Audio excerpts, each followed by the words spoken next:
Hello and welcome back to another video. In this problem, we're told that 2 units of length were used in ancient Egypt. They were cubits and palms, and 1 cubit is equivalent to 7 palms. And if we're told the Great Sphinx statue in Giza is approximately 140 cubits long, what is that length in palms?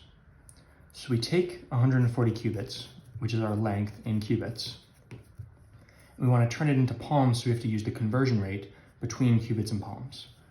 So if we say, okay, 7 palms is equal to 1 cubit, we can put these in a fraction.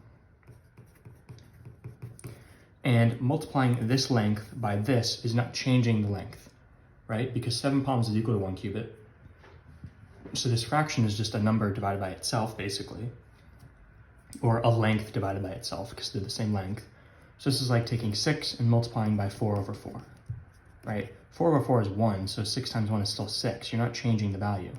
But if you don't simplify it and you do 6 times 4, 24, divided by 4, you now have a new denominator. Same thing here.